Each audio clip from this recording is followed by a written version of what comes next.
विश्वानि देव सवितर्दुरितानि परासुव यद्भद्रं तन्न आसुव।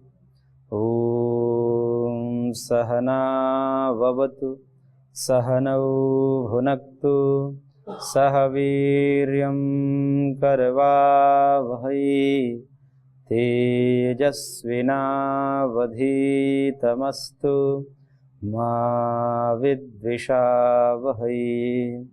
ॐ कृष्णाय वासुदेवाय हरये परमात्मने प्रणतः क्लेशनाशाय गोविन्दाय नमो नमः। गोविन्दाय नमो नमः। ओम श्री परमात्मा नमः। श्रीमद्भगवद्गीतामृतम क्षेत्र क्षेत्रज्ञ विभाग योग नामक 13वें अध्याय पर चर्चा हम कर रहे थे, जिसमें क्षेत्रज्ञ स्वरूप परमात्मा के विषय में भगवान स्वयं अपने मुखारविंद से वर्णन कर रहे थे। और ये कहा कि जिसकी दृष्टि समस्त विनाशवान पदार्थों में अविनाशवान अविनाशी परमात्मा पर रहता है, उसकी दृष्टि मानो वास्तविक दृष्टि है, बाकी उससे इतर जो दृष्टि है वो अवास्तविक मिथ्या दृष्टि है। यानी कि परमात्मा को, जो अविनाशी परमात्मा को देखता है, इन विनाशी शरीर आदि को मध्य अविनाशी अपरिणामी अविकृत परमात्मा तत्व को देखता है, वही वास्तव में देखता है, वही वास्तव में आंख वाला है। और उस परमात्मा तत्व जो सब जगह समान रूप से स्थित है और उसको जो देखता है, वही व्यक्ति ब्रह्म से युक्त हो जाता है, तदात्म हो जाता है। यानी कि सब भूतों में एकस्थ परमात्मा को देखता है, समभाव से देखता है कि किसी भूतों में भी, किसी प्राणियों में भी परमात्मा की न्यूनता अधिकता नहीं है। सब प्राणियों में एक समान भगवान विराजमान है, इसलिए किसी भी प्राणी को दुख न दें, किसी प्राणी की हिंसा न करें। इस प्रकार से अहिंसक भावना से, दया की भावना से युक्त होकर के जो रहता है वो मानव ब्रह्म से युक्त हो ही जाता है, ब्रह्म को प्राप्त हो ही जाता है। ब्रह्म संपत्ति तदा। और उस ब्रह्म की विशेषता बताते हुए भगवान ने कहा श्लोक संख्या 31 में कि अनादित्वात् निर्गुणत्वात् परमात्मा अयम् अव्ययः सर्वस्थोपि कौन्तेय न करोति न लिप्यते। वह परमात्मा अनादि है, जिसकी आदि नहीं है, शुरुआत नहीं है, जिसका कोई कारण नहीं है, वो स्वयंभू है, वो अकारण वाले हैं। और केवल इतना ही नहीं, वह निर्गुण है, यानी कि समस्त त्रिगुणों से, माया से परे हैं, माया से अतीत है। मायापति है वो माया के अधीन में नहीं आते। जीव माया के अधीन में आता है, लेकिन वो मायापति है, त्रिगुण से परे हैं, इसलिए कहा कि निर्गुण है। वह परमात्मा कैसे हैं? अव्यय हैं। अव्यय मतलब कभी उनका ह्रास नहीं होता, कभी उनमें न्यूनता नहीं होती, उनका कभी नाश नहीं होता, और अविनाशी है। अव्यय का मतलब अविनाशी है। और वह अविनाशी परमात्मा तत्व जो इन गुणों वाला युक्त है, वह सब शरीरों में स्थित रहता है, लेकिन शरीर में स्थित रहते हुए भी न करोति न लिप्यते। वह न किसी कर्म से लिप्त होता है, न कोई कर्म करता है, और न ही किसी भी कर्म के जो लेप है उससे युक्त नहीं होता, या उसके कर्म फल से युक्त नहीं है। न कर्म से लिप्त होता है, न कर्म के फलों से लिप्त होता है। तो न करोति न लिप्यते, वो न करता है और न ही कर्ता के जो संस्कार हैं फल के रूप में या कर्माशय के रूप में या सुख दुख के रूप में, वो किसी भी सुख दुख के रूप में, कर्माशय के रूप में, धर्माधर्म, पुण्य पाप आदि कर्मों का जो लेप होता है, क्योंकि हम जो कर्म करते हैं, जीव जो कर्म करता है उस कर्म का लेप लगता है जीव पर, धर्म के रूप में, पुण्य पाप के रूप में, परंतु परमात्मा पे नहीं लगता। उसी शरीर में परमात्मा है, जीवात्मा भी है, जीवात्मा पर वो लेप लगता है, जीवात्मा प्रभावित होता है, पुण्य पाप से प्रभावित होता है, धर्म से प्रभावित होता है, और उसके सुख दुख भी उसको प्रभावित करते हैं, सुख दुख को वो अनुभव करता है। लेकिन इसी शरीर में विद्यमान परमात्मा है, वो किसी भी, उनको पुण्य पाप से कोई लेप नहीं लगता, और नहीं उसके पुण्य पाप से जो जन्य सुख दुख है फल, उन सुख दुख रूपी फलों से वो प्रभावित नहीं होते। ये कठोपनिषद का ही सारांश है। कठोपनिषद का एक मंत्र है कि सूर्यो यथा सर्वलोकस्य चक्षुः न लिप्यते चाक्षुषैः बाह्य दोषैः एकस्तथा सर्वभूतंतरात्मा न लिप्यते लोक दुखेन बाह्य। कि जैसे सूर्य, क्योंकि जहां जहां भी तेज है, जहां जहां भी रश्मि है, जहां जहां भी प्रकाश है, जहां जहां भी ज्योति है, वह सूर्य का ही अंश माना जाता है। सूर्य अंशी है और उसका अंश जो है, जहां जहां ज्योति है, प्रकाश है, वह उसका ही अंश है। तो चक्षु में भी ज्योति है, चक्षु में भी ज्योति होती है, अथवा चक्षु में ज्योति कोई न भी माने तो भी सूर्य के प्रकाश की सहायता से ये चक्षु देखने में समर्थ होती है। आंखें जो है सूर्य के प्रकाश के संबंध होने पर वह रूप आदि का दर्शन करने में समर्थ होती है। तो जिस प्रकार से समस्त प्राणियों के आंखों से सूर्य का संबंध होते हुए भी चक्षुगत जो विकार हैं, तिमिर आदि रोग होते हैं, रतौंधी इत्यादि रोग हो जाए तो उस तिमिर आदि रोग का प्रभाव संबंधित सूर्य के प्रकाश पर नहीं पड़ता। वह सूर्य का प्रकाश निर्विकार ही रहता है, अविकार ही रहता है, उस पर वह प्रभावित नहीं कर पाते, क्योंकि वो तत्व ही ऐसा है, उसको कोई प्रभावित नहीं कर सकता। तो सूर्य जैसे नित्य शुद्ध पदार्थ है, वह कीचड़ पर पड़े या देवालय पर पड़े, चाहे शमशान पर पड़े, उस सूर्य के प्रकाश में कोई अंतर नहीं हो सकता, वह अपवित्र नहीं हो सकता, वह प्रभावित नहीं हो सकता।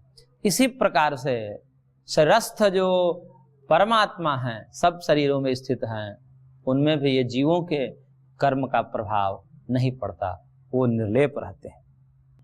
और उसके लिए एक दृष्टांत दे रहे हैं, तो कह रहे हैं कि यथा सर्वगतम सौक्ष्म्यात् आकाशम नोपलिप्यते सर्वत्रावस्थितो देहे तथात्मा नोपलिप्यते। उसके लिए एक उदाहरण दिए, हमने तो अतिरिक्त उदाहरण सूर्य का दे दिया, परंतु भगवान ने स्वयं उदाहरण दिया और कह रहे हैं कि यथा सर्वगतम आकाशम सौक्ष्म्यात् न उपलिप्यते। जैसे ये सर्वगत आकाश है, सर्वगत इसका मतलब विभु, व्यापक, ये जो सब जगह पहुंचा हुआ आकाश, जो रिक्त स्थान है, हमारे आगे, हमारे पीछे, हमारे दाएं, हमारे बाएं, ऊपर नीचे, हमारे भीतर भी आकाश है, बाहर भी आकाश है। तो ये जो रिक्त स्थान है, अवकाश स्वरूप आकाश, ये सर्वगत है, सब जगह व्याप्त है। जिस प्रकार से यह आकाश सर्व जगह व्याप्त होता हुआ और ये सूक्ष्म है, क्योंकि आकाश के परमाणु नहीं होते, आकाश के परमाणु न होने से यह अत्यंत सूक्ष्म माना जाता है। समस्त भूतों में, पंचभूतों की दृष्टि से विचार करें तो पृथ्वी, जल, तेज, वायु और आकाश, इन पृथ्वी, जल, तेज और वायु की अपेक्षा से भी जो सूक्ष्म है वह आकाश तत्व है। और वह आकाश इतना सूक्ष्म है कि वो पकड़ में नहीं आता है, लेकिन किसी को कहा जाए कि इसका क्या रूप है, इसमें कौन सा रस है, कौन सा गंध है, कोई कुछ नहीं बता पाता, क्योंकि आकाश है लेकिन इसमें न रूप है, न रस है, न गंध है, न स्पर्श है। बस आकाश का एक गुण होता है शब्द। ये जो शब्द है, चाहे ध्वन्यात्मक शब्द हो या वर्णात्मक शब्द हो, जो हम उच्चरित करते हैं वर्णात्मक शब्द होते हैं, जैसे भाषा व्यवहार होता है, और जो ध्वनि, शंख आदि की ध्वनि होती है, वह ध्वन्यात्मक शब्द होते हैं। जितने भी शब्द होते हैं, ये शब्द आकाश के गुण हैं, आकाश में रहते हैं। तो शब्द रूपी गुण के माध्यम से आकाश को जाना जाता है, लेकिन वह आकाश इतना सूक्ष्म है कि वो बुद्धि से पकड़ में नहीं आता। और वह आकाश तत्व निर्लेप होता है, सब जगह रहता है, लेकिन वह किसी के दोषों से, अन्य भूतों के दोषों से वो प्रभावित नहीं होता। जैसे कहते हैं कि आकाश में कोई कीचड़ उछाले तो आकाश गंदा नहीं होता। तो आकाश इतना निर्लेप तत्व है कि सब अच्छे बुरे पदार्थ उसी में हैं, लेकिन उसे गंदा नहीं कर सकते, वह निर्लेप रहता है। तो ऐसे ही परमात्मा भी सर्वगत हैं। इसलिए परमात्मा को समझाने के लिए जो सबसे निकटतम और सबसे सटीक जो उदाहरण मिलता है वह आकाश का मिलता है। निर्लेपता दिखानी होती है तो भी आकाश का उदाहरण दिया जाता है। व्यापकता दिखानी होती है कि व्यापक है, किस प्रकार से व्यापक है, तो कहते हैं जैसे आकाश व्यापक है, आकाश सब जगह विद्यमान है। तो इसलिए आकाश को अत्यंत ही समीप दृष्टांत के रूप में प्रस्तुत किया जाता है। और इसलिए एक ब्रह्मसूत्रकार ने एक सूत्र भी दिया, आकाशस्तल्लिंगात, कि भगवान का नाम एक आकाश भी है। आकाश भगवान का ही नाम, यानी कि आकाश का मतलब ये भूताकाश नहीं, जो भौतिक आकाश जिसको हम ये जड़ होते हैं, ये आकाश जड़ है, लेकिन इस भूताकाश को नहीं। जब आकाश शब्द से परमात्मा को संबोधित किया जाता है तब ये कहा जाता है कि जो आकाशों का भी आकाश है। पृथ्वी, जल, तेज, वायु ये सब कहाँ हैं? तो कहते हैं सब आकाश में है। लेकिन जब कहा जाता है कि आकाश भी कहाँ है, आकाश का भी आधार क्या है, तब कहा जाता है कि आकाश का भी आकाश परमाकाश परमेश्वर ही है। इसलिए कोहि अन्वाद कह प्राण्यादि देश आकाशानंदो न स्यात्, तैत्तिरीय उपनिषद में आकाश शब्द से परमात्मा को संबोधित किया। यदि ऐसा आकाशो आनंदो न स्यात्, यदि आकाश स्वरूप ये आनंद न होता तो कौन ऐसा जीव है जो एक क्षण के लिए भी श्वास प्रश्वास की क्रिया भी कर सकता? नहीं, कोई जी नहीं सकता उस परमात्मा के बिना, ऐसा वहां पर कहा। तो जिस प्रकार से यह सर्वगत आकाश सूक्ष्म होने से यह किसी भी प्रकार से लिप्त नहीं होता, किसी पदार्थों से, अन्य चीजों से वो लिप्त नहीं होता, वो निर्लेप रहता है। आकाश में कितना भी अबीर गुलाल उड़ाते हैं वो रंगता नहीं है, कुछ देर में वो जो है निर्लेप ही दिखता है। तो इस प्रकार से ऐसे ही सर्वत्र अवस्थितो देहे, समस्त देहों में अवस्थित वर्तमान ये परमात्मा जो है सर्वगत होने से सब देहों में व्याप्त है, और सब सर्व देह में सर्वत्र अवस्थित होने से तथात्मानोपलिप्यते, इसी प्रकार से आत्मा भी लिप्त नहीं होता। जिस प्रकार से सब जगह व्याप्त आकाश लिप्त नहीं होता, वैसे ही सब जगह व्याप्त परमात्मा भी सबके देहों में व्याप्त है, लेकिन उसके कर्मों से, पुण्य पाप कर्मों से या सुख दुखों से वो प्रभावित नहीं होते, वो निर्लेप है। और निर्लेप होते हुए वे कैसे प्रकाशक हैं, एक ही परमात्मा कैसे समस्त ब्रह्मांड का नियंत्रण कर रहे हैं, संचालित कर रहे हैं, उसको दिखाने के लिए, दर्शाने के लिए भगवान यहाँ पर श्लोक कह रहे हैं कि यथा प्रकाशयत्येकः कृत्स्नं लोकमिमं रविः क्षेत्रं क्षेत्री तथा कृत्स्नं प्रकाशयति भारत।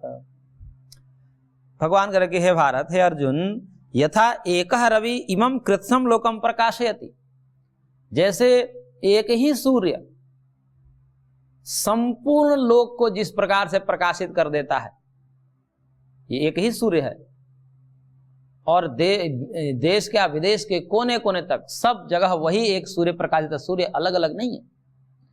तो एक ही सूर्य जिस प्रकार से समस्त लोकों को प्रकाशित कर देता है, ऐसे ही है अर्जुन, क्षेत्री कृत्स्नं क्षेत्रम प्रकाशयति, उसी प्रकार यह क्षेत्रीभूत परमात्मा है।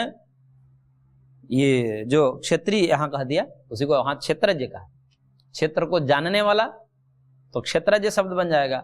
और क्षेत्र की ही दृष्टि से क्षेत्र वाला कर दे तो क्षेत्री हो जाएगा, किसान। यहाँ पर उसी क्षेत्रज्ञ को क्षेत्री शब्द से भगवान ने कह दिया, यानी कि क्षेत्रज्ञ को ही यहाँ पर क्षेत्री कह दिया, इसलिए अलग अलग शब्दों में कहते हैं भगवान।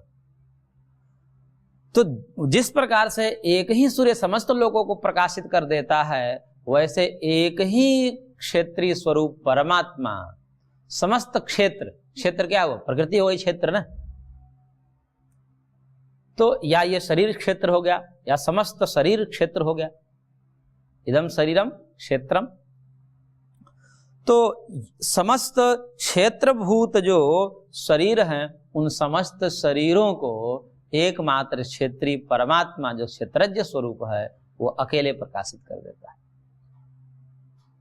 इतना सामर्थ्य है परमात्मा। इसलिए प्रसंग आता है कि एक ही परमात्मा कैसे कर लेगा, अनेक परमात्मा मान लीजिए सब मिलकर कर देंगे, तो करेगा अनेक परमात्मा हो जाएंगे तो गड़बड़ हो जाएगा। क्योंकि अनेक परमात्मा को कैसे माने, सब एक ही जैसे होंगे, एक ही समान ज्ञान वाले, समान क्रिया वाले, समान ऐश्वर्य वाले। तो कहते हैं कि समान ऐश्वर्य वाले होंगे तो एक कहेंगे कि हम जगत को बनाए हैं, तो एक दूसरे कहेगा हम बिगाड़ेंगे अब। क्योंकि जहां दो ज्ञानी होते हैं कहते हैं कि वहां पर नहीं चलता, एक को ऊपर रखना पड़ता है, बाकी जब नीचे रहेंगे तभी जाकर काम होगा। और सब समान योग्यता के हो जाएंगे, जैसे घर में कहेंगे 4 मालिक हो जाएं, बोले करेंगे हम भी उतनी योग्यता के हैं, हम भी उतनी योग्यता, तो अब वो नहीं चलेगा, घर वो टूट जाएगा। कोई संस्थान में यदि समान ज्ञानवान, समान क्रियावान हो जाए तो संस्थान में नहीं जाए, एक ऊपर होता है। कि एक को सबसे अधिक ज्ञानवान मानना पड़ता है और उससे सब नीचे अपने आप को मानते हैं, वो जैसा आदेश देता है वैसा करते जाते हैं, तब वो संस्थान, परिवार या समाज चलता है। ऐसे ब्रह्मांड भी यदि चल रहा है सम्यक रूप से, इसका मतलब कोई एक नियंता है। तो जहां भी कोई व्यवस्थाएं चलती है सम्यक रूप से, तो वहां पर यह माना जाता है कि कोई एक यहां पर मूल व्यवस्थापक होगा, उसी के ऑर्डर को फॉलो सब करते होंगे, और जहां नहीं होता वहां पर अव्यवस्थाएं फैल जाती है। तो ये संसार भी जो है बहुत व्यवस्थित चल रहा है। सूर्य चंद्र की गति बहुत व्यवस्थित है, सब आकाश में टंगे हुए हैं लेकिन कभी किसी से टकराते नहीं है। तो सब व्यवस्थित रूप से इनकी गति व्यवस्थित है, सब एक क्रम में चल रहे हैं। इसका मतलब परमात्मा एक ही है। तो एक ही परमात्मा जो है समस्त क्षेत्रों को, शरीरों को प्रकाशित करता है। यानी कि देखिए, जीव भी इस शरीर का भी पूरा उसे मालिक नहीं है। जीव भी है इसमें। जीव को बस यहाँ पर उसको इसलिए ठहराया गया है कि अपने पूर्वकृत कर्मों का सुख दुख भोगे और अगले के लिए कर्म करे, अगले जन्म के लिए तैयारी करे।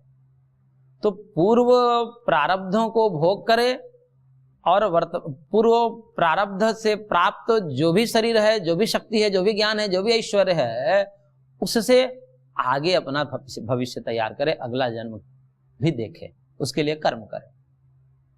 बाकी शरीर में भी श्वास प्रश्वास की गति चल रही है, रक्त संचार हो रहा है, हृदय धड़क रहा है। ये क्या किसी के हाथ में, जीव के हाथ में? हम इस पर कोई संकल्प करते हैं? ये बिना संकल्पित होते हैं। तो इस शरीर में भी जो भी क्रियाएं बिना संकल्प हो रही है हमारी, हम जीव हैं तो हम संकल्प पूर्वक कोई कर्म करते हैं अपने शरीर से, तो वो तो हमारे हाथ में, उसका कर्ता तो हम स्वयं हैं।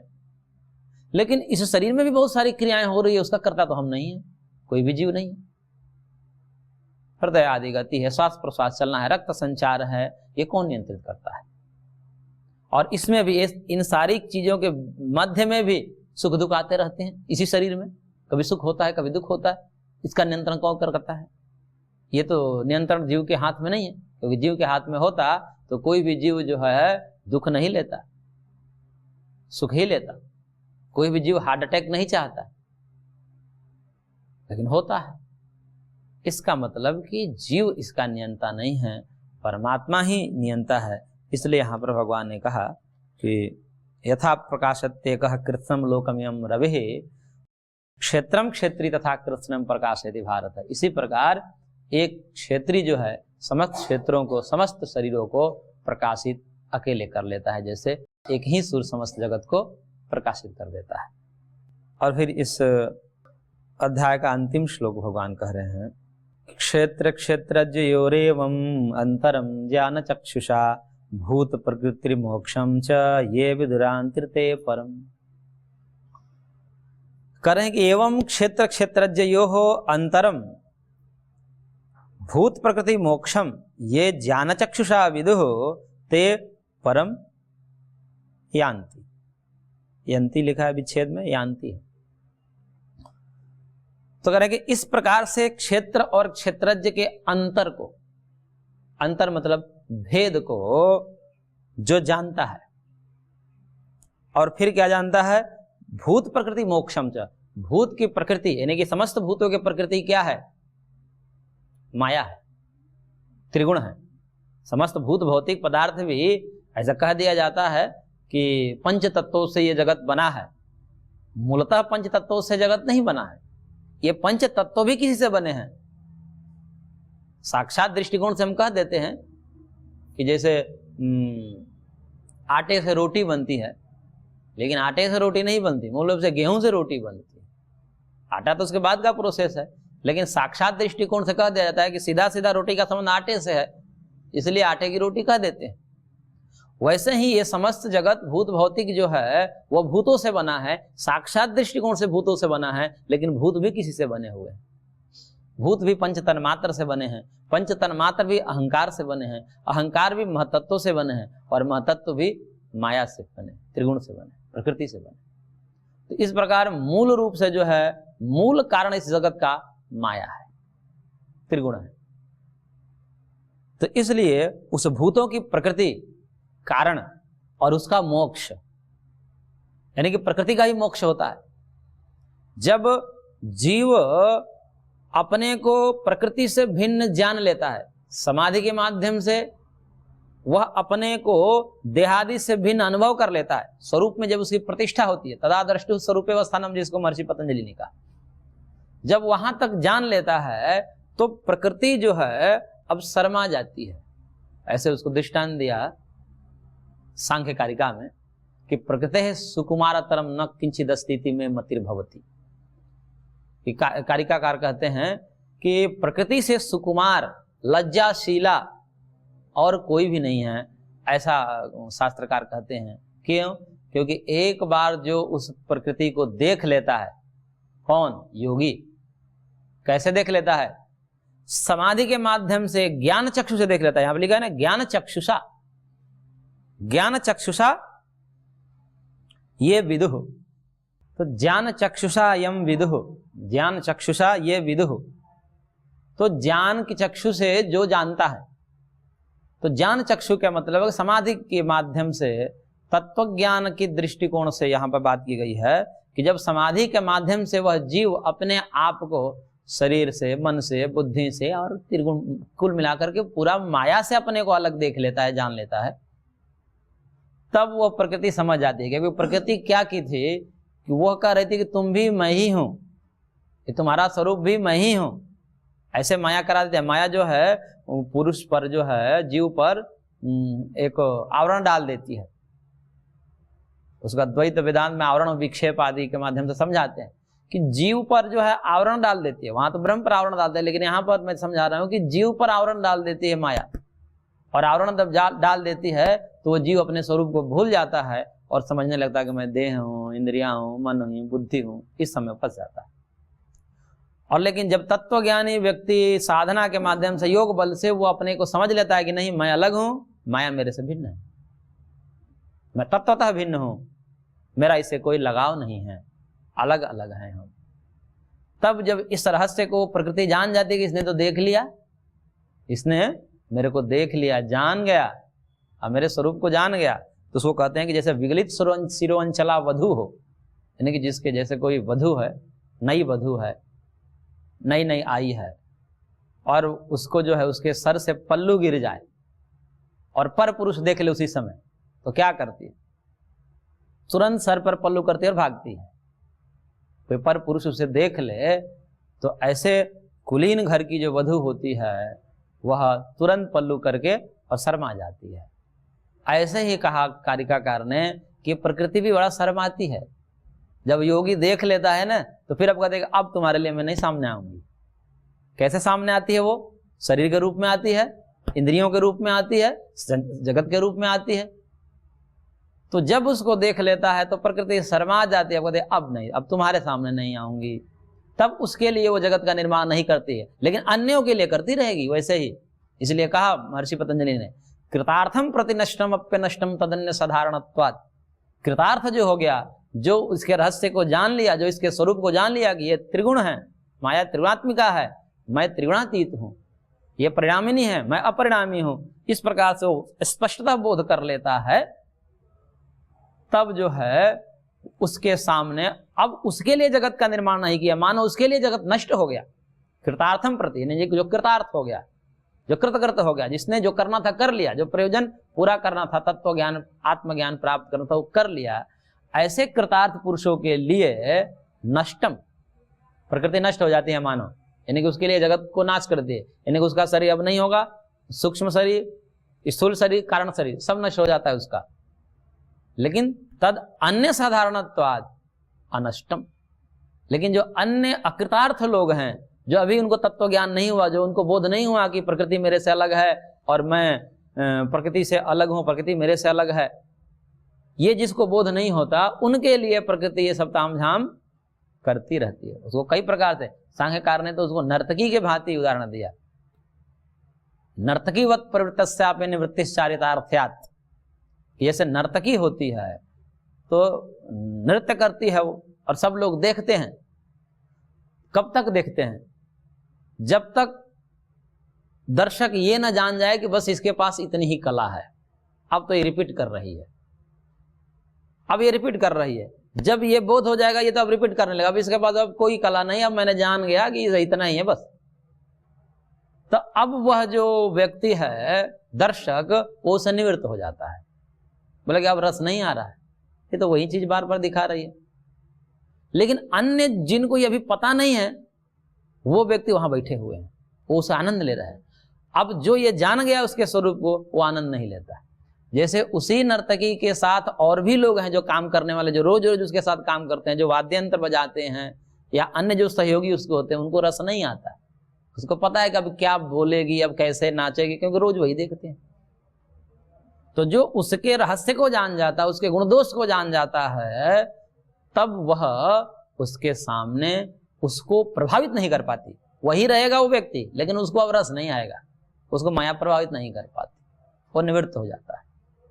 लेकिन अन्य जो अभी रस ले रहे हैं उनको पता नहीं है, उनको लगता है कि बहुत प्रकृति में जो है माया में शक्ति है, बहुत ये हमें सुख देगी, इस प्रकार से मतलब उसमें सुख दृष्टि देख रहे हैं। उनको पता नहीं कि प्रकृति के 3 रूप हैं, वह सत्व रूप भी है, रजो रूप है, तमो रूप है। सत्य रज तम ये त्रिगुणात्मक है, और 2 ही रूप यदि किसी के पास होता है तो उसको लोग अच्छा नहीं मानते, बोलते किसी का 2 रूप है, कहते हैं गांव में इसको कि 2 मुहा सांप है, दोनों तरफ इसका मुंह है, या 2 रूप है तो उसको गाली देते हैं, पर ये ठीक नहीं है। व्यक्ति एक सिद्धांत पर रहना चाहिए।